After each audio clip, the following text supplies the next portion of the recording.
Madam President, I got his word. He is not seconding the motion of my amiable friend, the former Majority Leader, Senator Mig Subiri. Madam President, the motion was premised on Section 93 of the Senate Rules. May I read this again, Madam President? Acts and language which offend a senator or any public institution shall be deemed unparliamentary. Madam President, I have not heard any word from Senator Jaime Marcos that offended the sensibilities of our counterparts in the minority.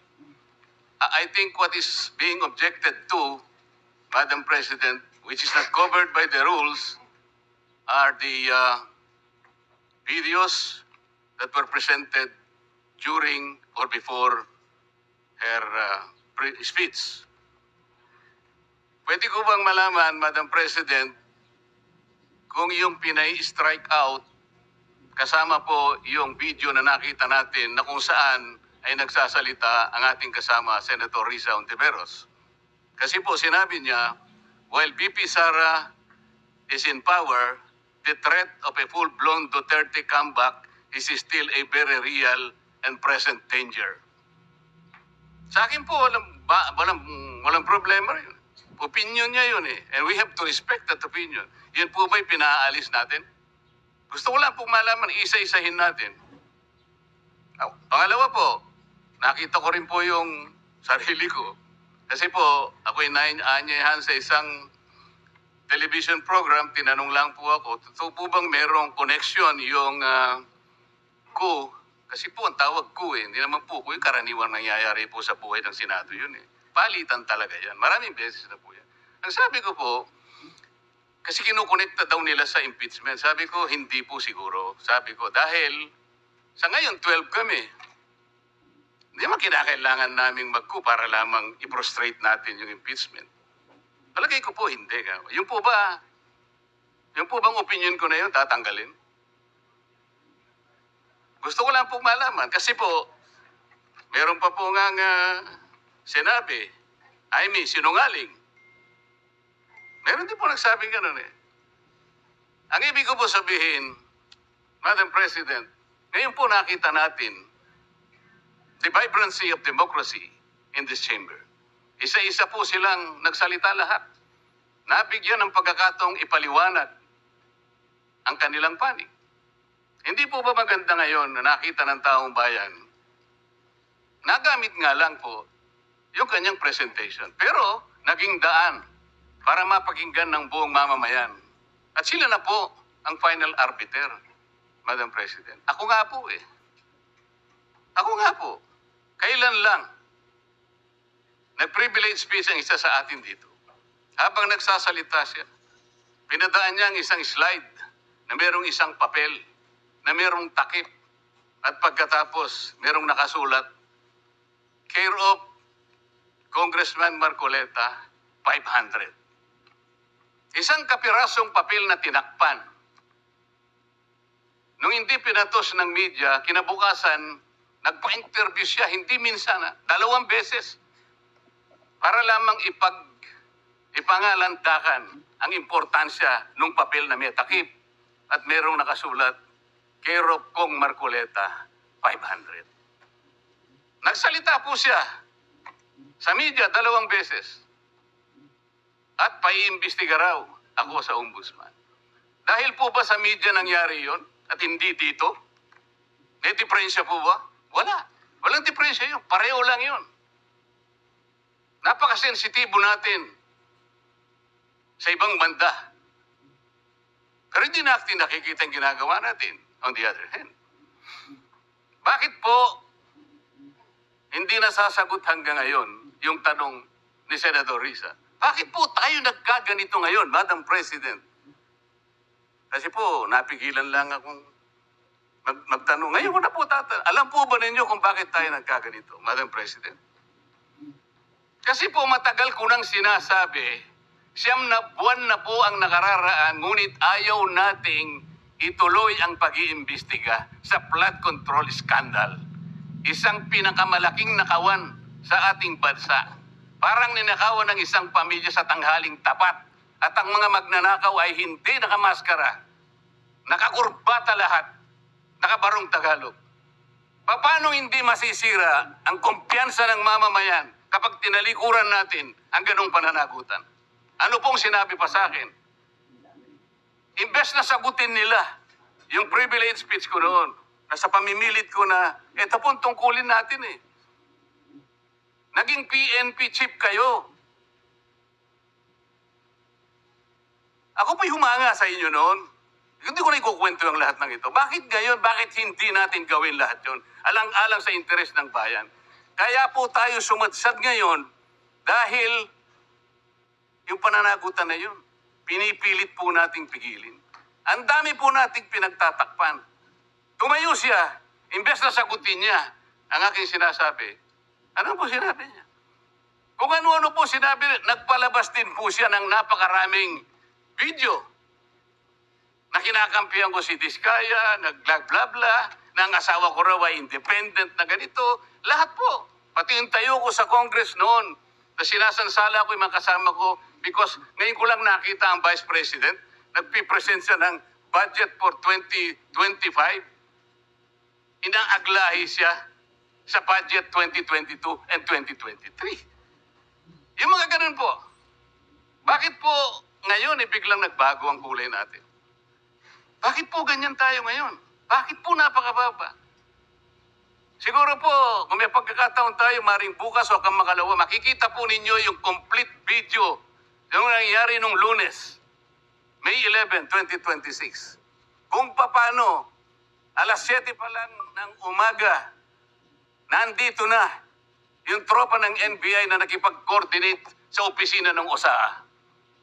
Sapagkat balak pala nilang hulihin ang isang senador. Hindi po ba? Nagkaroon na po ng admission. Tinanong ko pa nga yung ating former SP kung nakita niya yung warrant of arrest. Pinakita ba sa'yo? Sabi naman niya, hindi. Naniwala po ako ron. Ngunit bakit sinabi niya, o kung mag-coordinate kayo sa OSAA? Alam po ba niyo, Madam President, kung ako po ang Senate President, kaya ko lang naman ginagawang halimbawa ito, Madam President, dahil hindi naman po ako magiging Senate President. Kung ako lang, hindi ko papayagan yon, Madam President. Bakit po? Respeto na lang sa premises ng institusyon na ito. Oh, gawin niyo ang gusto niyong gawin. Huwag dito. Nakikiusap ako, utang na loob. Huwag dito. I will do that. Pero ano po nangyari? And the rest is history. Hinabol po ng hinabol, kamuntik na po nahulog sa hagdanan ng Senator Bato. Ganun po ba ang pagtrato sa isang senador? Sinasagot ko po yung tanong, bakit po tayo nagkaganito? Isipin po ninyo, bakit hindi kayo magsimula doon? Meron po ba isa sa mga minority counterparts natin ngayon, Madam President? Meron po bang isa na sumama sa akin nung ako'y nagsasalita na parang si John the Baptist, ako na lang ang isang nagsasalita. Ituloy natin ang investigasyon. Meron po ba silang lakas ng loob na samahan ako? Madam President? Wala po. That's why I'm objecting to the motion. Wag po tayong balat sibuyas. Wag po tayong balat sibuyas. Salamat po, Madam President.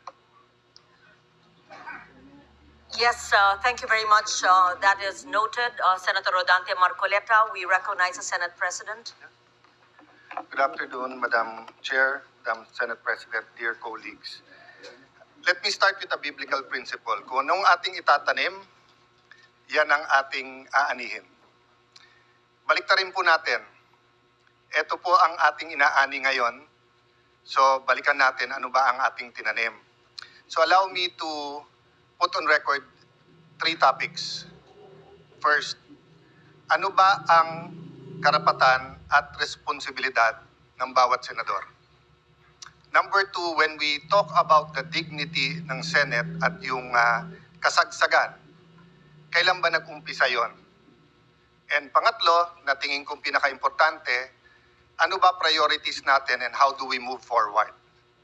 So, dun muna tayo sa ano ba ang karapatan at responsibilidad ng bawat senador. Gusto ko pong sabihin sa sarili ko at sa bawat miyembro ng Senado na hawak mo yung beat. Mga senador, hawak natin ang beat. Ano po ibig sabihin? Hawak natin ang mic, lalo sa mga panahon na to.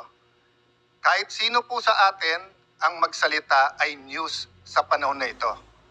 So kung pipiliin natin ay pag-usapan ay edukasyon, katulad ng sinabi ni Senator Bam sa kanyang vlog, yun po ay mapupunta sa record. Kung pag-uusapan natin agricultural smuggling, problema sa taniman ngayon, problema sa fertilizer, pag pinag-usapan po natin yung 7% inflation, pag-usapan natin ilan araw pa ba meron tayong gasolina. At yung po ba ay katulad nung the last 60 days na dagdag ng dagdag o panipis na po ba ang supply worldwide?